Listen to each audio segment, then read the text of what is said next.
Hello, Blake here with another one of your 12 tips of Christmas, and this one I probably should have done at the very beginning.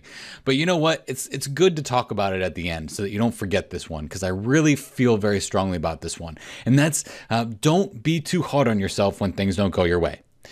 And I know that's going to happen. You're going to have to shift. You're going to have to alter your mindset from your initial plan. And how that happened in this card was with my littlest son in the background there, Matthew, who looks like a pretty little girl, which I've already received that comment quite a few times. He's a beautiful little boy. Get it all the time at Home Depot. They're like, hey, she's so pretty. I'm like, yeah, she's beautiful, isn't he? But Matthew, we just can't cut his hair yet. Anyway, Matthew is our crazy child. So for us, I thought that this was going to be really simple for him. I thought he was going to come in. He was going to be the goofy little kid that he is. But I don't know if it was the lights that were around him or the backdrop. I'm not sure what it was, the fact that we were all looking at him, that he decided to just clam up and shy up. So if we look at the images that I have to work with here for this card over here in Bridge, these are not just 5 pictures of my son. These are the only 5 pictures that I got of him, okay? And if you see here, the first one here, this 31 picture here, this is the only one that I could have taken. It was the first snap that I took. But I was like, you know what, maybe we can get something better out of him. Maybe he'll get a little bit better and more comfortable. He was running around so much, he took the longest to photograph, actually. Just to get these 5 photos took probably about, I'd say probably close to 20 minutes, okay? So here he is, right here holding the hammer, and he's got this giant thing of drool coming off of his lip. And at first I was like, oh, that's gonna break the image. But then I was like, I could probably clone stamp it out, which I probably should have kept it in there because a lot of people liked it. These 2 pictures are probably the 2 that I could have gone off of. Here he starts to just start playing with this hammer. And then at this point, I think he had taken off with the hammer and tried to beat his brothers with it. But here's the thing.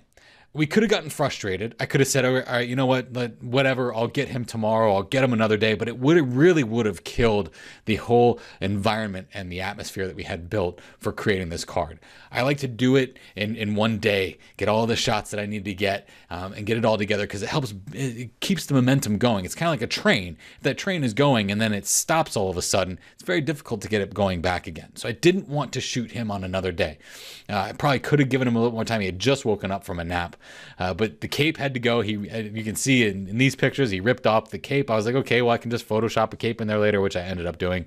But the whole idea here is that I could have gotten down on myself, could have beaten myself up and said, you know what, this is it. Game over. We aren't going to get a good shot of him. Forget about it. And I could have just tried to make one of these work or tried to go to another day. But instead I said, I'll take what I got here. I'm pretty sure I can use one of these things and work him in. And now based on his pose here, it's actually perfect because that first picture, he actually looks like he's dominating over his brothers, holding the hammer kind of like Thor would anyway, and it worked out perfectly. But throughout the whole process, things are going to come up. Things aren't always going to go perfect in the creative process. They're going to be ugly sometimes. Sometimes they're not going to work at all. You're going to want to just scratch everything and go back to square zero, and you might have to.